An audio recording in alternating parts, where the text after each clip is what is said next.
So this podcast is meant for just really discussing different asset classes. And this is to help you to better understand the characteristics of different financial instruments and also the benefit of diversification.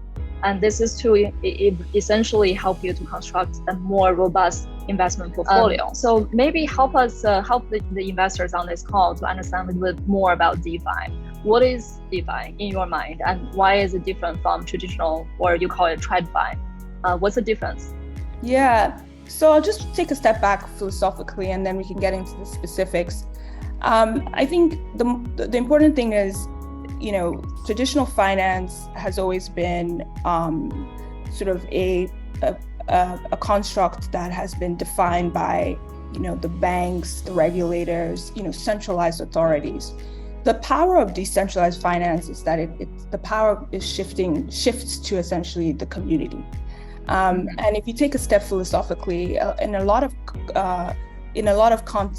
countries where, like in Africa, the communities were built essentially using DeFi, in that they were built, as sort of community financial systems where people they were doing three things. They were taking ownership, in these sort of group settings. They were all, they all had stakes in these group pools, and they were able to transact with each other in a frictionless way because it was peer-to-peer. They didn't have to go through anyone else. They just transacted because they trusted each other.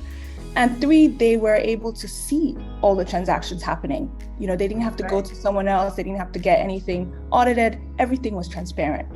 In a way, these philosophies around ownership, around transparency, and around frictionless peer-to-peer transactions without going to a central authority is really the underpinning of decentralized finance. So you mentioned a couple of things regarding emerging markets. I was going to ask you, where do you think has the most potential?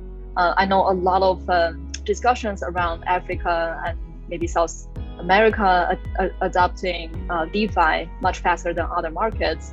Can you share more of your thoughts around that? And James, go to the next slide. Yeah, sure. So I think that fundamentally crypto was sort of made for several markets, right?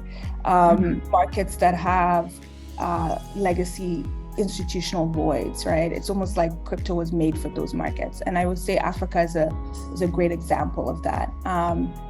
If you look at the slide, Africa is a mobile payments driven economy already. It was doing mobile payments before a lot of people were doing mobile payments. Out of the 1 trillion mobile money globally, 70% of that activity is coming from Africa. And so all of those users can easily be converted into crypto users because that's what they're already naturally doing, right? It's also a very large, largely financially underserved market, right? 370 million people are unbanked.